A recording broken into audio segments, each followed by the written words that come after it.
Alhamdulillah, Alhamdulillahi Rabbil Alameen, wassalatu wassalamu ala ashrafil mursaleen, khatam al-anbiya wa rahmatul lil alameen, Sayyidina wa habibana wa shafi'ana wa maulana Muhammad wa alihi wa sahbihi ajma'een, amma ba'd. Assalamu alaikum wa rahmatullahi wa barakatuh. My dear respected brothers and sisters in Islam and my brothers and sisters in humanity. Welcome to this episode of Lessons from the Life of Ibrahim alayhi salam. And of course, how we can learn those lessons and implement them in our everyday lives. Today, inshallah, we will look at Ibrahim alayhi salam, the supplicant. Ibrahim alayhi salam, the supplicant, the one who supplicates, the one who makes dua to Allah. Of course, we know very well that all of the Anbiya of Allah made many du'as to Allah, which we have, mashallah, Mubarak, have access to and read them in the Quran. And we know, of course, in our own lives, how important this concept of dua is.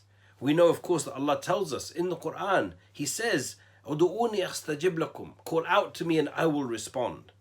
Call out to me and I will respond. We know this amazing optimism that if we call out to Allah in the right ways with all the right etiquettes, He will respond in the way that He knows best.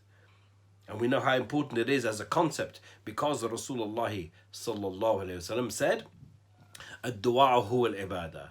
Ad-du'a huwa al-ibadah. Dua is ibadah. Dua is the essence of worship. So with that in mind, of course, we find many beautiful, amazing du'as of Ibrahim alayhi salam in the Quran. But I would like for today's purposes, inshallah, to focus in particularly on one du'a. Why? Because my personal opinion is this is really relevant to us in our lives in this day and age. It's really relevant to us in our lives in this day and age because it helps us prioritize what is and what isn't most important in our lives.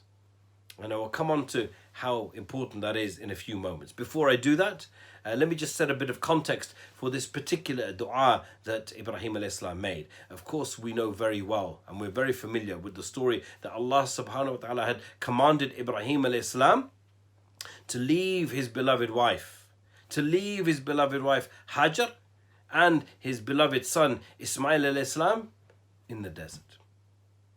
That he was going to leave them in the desert, where we now know to be Makkah, where we now know to be the well of Zamzam, where we now know to be the Kaaba. But at that time, he just left them in the desert.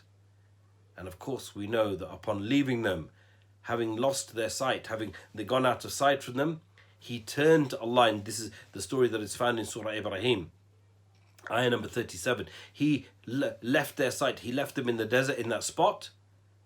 And when he turned to Allah and he said, "O our Lord," roughly translated, "O our Lord, I have made some of my offspring to dwell in an uncultivatable land, valley, by your sacred house, in order, O our Lord, that they may perform as-salah. So fill some hearts amongst men with love for them, and O Allah, provide them with fruits so they may give thanks." What did he just say? Ibrahim alayhi salam is saying that he's left his wife and his son in this uncultivatable land, meaning barren land. It's a desert. Where? By what would ultimately be the sacred house in Makkah. But what did he say? "Oh, our Lord, that they may," first and foremost, what did he ask? He's just left his wife and his son, his baby son there. The first thing he asked for, "Oh, our Lord, that they may perform as-salah." Number one, the first thing he asks for them is that they perform as-salah. The next thing, so fill some hearts amongst men with love towards them. He's asking for some company, some protection, some support, some people to be around them, some other human beings. And then finally, provide them with fruits so they may give thanks. So number one, he asks that they perform salah. Number two, he asks that people incline towards them, human beings, other people, community incline towards them. And number three, that you can give them fruits, food, sustenance, so that they may give thanks. SubhanAllah. Now, I said a few moments ago, I wanted to look at this particular dua for a reason, because it gives us a prioritization. Some of you may be familiar with the concept of Maslow's hierarchy, a pyramid of hierarchies. Maslow's pyramid of hierarchies. Abraham Maslow was a psychologist who wrote this hierarchy of needs. It's often known as the pyramid of hierarchies. So this is his version of the needs of the human being. The needs of the human being. In Maslow's hierarchy of needs, he makes the most important need, the first need of the human being, what he describes as the basic needs. Number one, physiological needs, which include food, water, warmth, and rest. Alongside that, the next one, within the basic needs, he says safety needs, security and safety. After that, he talks about psychological needs. And amongst the psychological needs, Maslow talks about belongingness and love needs, meaning relationships with people, with friends, with community, esteem as well, the feeling of accomplishment from being a part of a wider community. And finally, so we've got basic needs, which are the safety and the food, psychological needs, a feeling of belonging, part of a community, people around you, validation from people around you. And finally, he talks about self-fulfillment needs, achieving your potential, self-actualization, which essentially is like reaching your purpose. So that's the pyramid. At the very bottom is the basic needs, then the psychological needs. And at the top, when you reach the peak of this pyramid, the needs is fulfilling your purpose. Let's go back to the dua of Ibrahim alayhi salam. What did he begin with? Did he begin with food and safety and shelter? He didn't. He began with, "O our Lord, that they may perform as-salah." Salah, worship. Subhanallah. He's left his wife and son in the desert, and the first thing he makes dua for is that they perform salah. They draw close to Allah. They build their relationship with Allah. Subhanallah.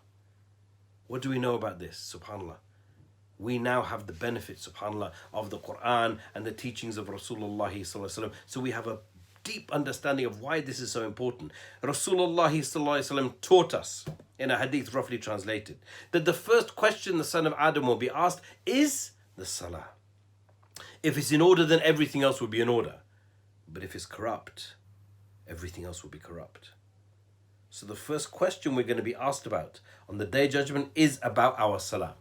It's about our salah.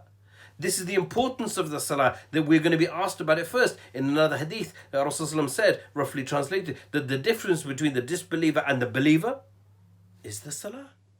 The difference between the disbeliever and the believer is the salah. It's so important in our lives. It's so fundamental. After the shahada, it is the first pillar of our Islam, is the salah. And this is the first thing that Ibrahim alayhi salam made dua for. That this wife and this child that he's left in the desert, in the middle of nowhere, the first thing he asks is that they perform salah, they grow close to Allah. And elsewhere in the Quran, Allah tells us the purpose of salah. What does he say the purpose of salah is? He says, establish the salah for my remembrance. Establish the salah for my remembrance. So the pyramid has been turned on its head. According to Maslow, the highest pinnacle that you reach after you've fulfilled your other needs, your basic needs and your psychological needs, after that is the self-fulfillment, that you reach your pinnacle of success. Ibrahim alayhi salam turned it around. First reach success. First reach success. What do we hear the muadhin say every day? Hayya ala salah. Come to salah. Hayya ala al-falah. Come to success. So according to Ibrahim alayhi salam and according to Al-Islam, the first success lies first and foremost in your relationship with Allah, in your remembrance of Allah, in your salah. Then the next thing he says, again, the pyramid is upside down. Is that a pyramid? Nearly a pyramid. There we go. There's a pyramid, sort of. The next thing he says, after asking for salah, fill some hearts amongst men with love towards them. What does Maslow say? Maslow says the second thing, the other way around, the second thing is the psychological needs. So, okay, this is in the same order. That people should be around them, community, relationships. You need to have people, community, belongingness, love, all of those things that are required from being part of a society. Leaving them on their own would leave them isolated. So he makes dua that Allah makes them part of a community. And then finally, what Maslow is saying in this modern era is that the most basic need is our food and our water and our warmth and our rest and our security and our safety. Ibrahim al-Islam says that one last. Ibrahim al-Islam says that one last. Finally, he says that oh Allah, provide them with fruits, meaning food. Give them sustenance, give them security. Why? That they may give thanks.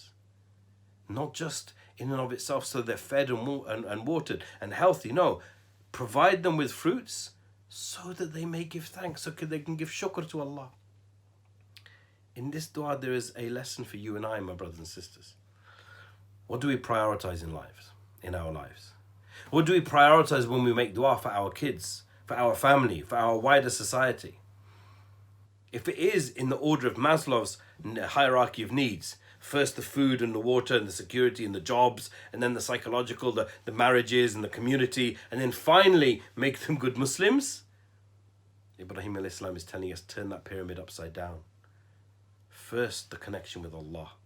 Then, of course, being part of a community and relationships with that community and husbands and wives and children, all of those things. And finally, the fruits of the dunya, the food and the drink, the security, the safety, the jobs, in order that they may give thanks.